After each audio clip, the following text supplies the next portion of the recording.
Saudaraku yang dikasihi Tuhan, salam pertobatan, berkah dalam. Ojo lali bahagia. Sudahkah kita memberi senyum hari ini? Kamis 23 Februari 2023. Mari kita awali permenungan kita hari ini dengan tanda kemenangan Kristus dalam nama Bapa dan Putra dan Roh Kudus. Amin. Permenungan kita diambil dari Injil Lukas bab 9 ayat 22 sampai 25.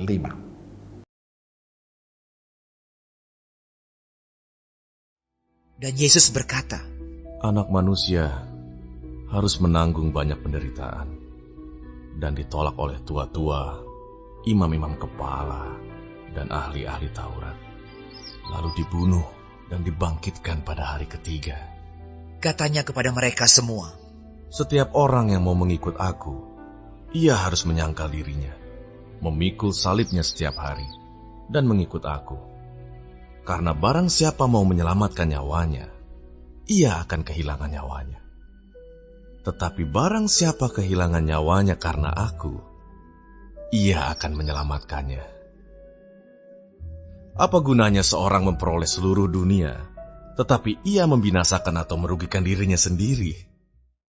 Saudaraku yang dikasihi Tuhan, dalam bacaan Injil hari ini Yesus berkata kepada murid-muridnya bahwa anak manusia harus menanggung banyak penderitaan dan ditolak oleh tua-tua, imam-imam kepala dan ahli-ahli Taurat, lalu dibunuh tetapi dibangkitkan pada hari ketiga.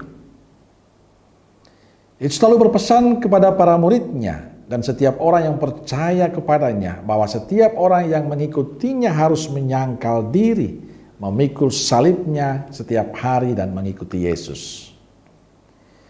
Saudaraku yang dikasihi Tuhan, pada bagian akhir Injil Yesus mengatakan, apa gunanya seseorang memperoleh seluruh dunia, tetapi ia membinasakan atau merugikan diri sendiri. Sebab yang ditawarkan dunia tidak bisa menyelamatkan kita dari maut. Tawaran dunia adalah kebinasaan dan kerugian semata. Karena itu Yesus mengingatkan kita, bila ingin selamat, harus memikul salib, menyangkal diri dan mengikuti Yesus. Tapi persoalan adalah manusia kita cenderung berorientasi pada hal duniawi. Kita merasa bila semua terpenuhi secara duniawi, semuanya baik, semuanya selamat. Nyatanya tidak. Saudaraku yang dikasihi Tuhan, perikop Injil hari ini mengingatkan kita, bila kita ingin selamat di dunia dan di akhirat, jalannya adalah memikul salib kehidupan kita dan mengikuti Yesus. Selama masa prapaskah kita diberi kesempatan untuk memperbarui tujuan hidup kita.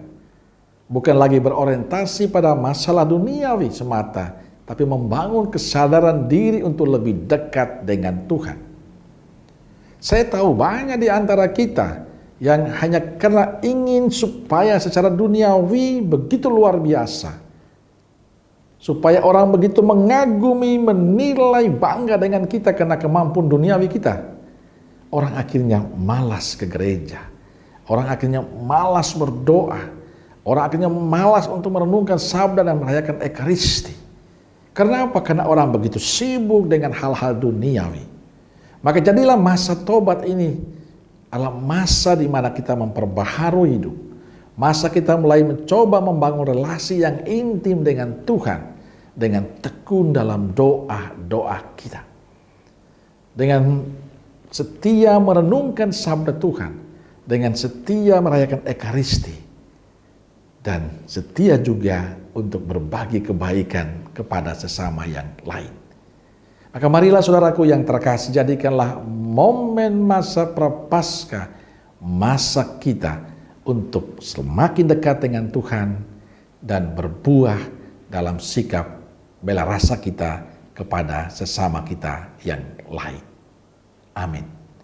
Semoga Allah yang Maha Kasih memberkati saudaraku sekalian, Bapa, Putra, dan Roh Kudus. Amin. Keluarga Kudus Nazaret, doakanlah kami. Amin. Berkah dalam.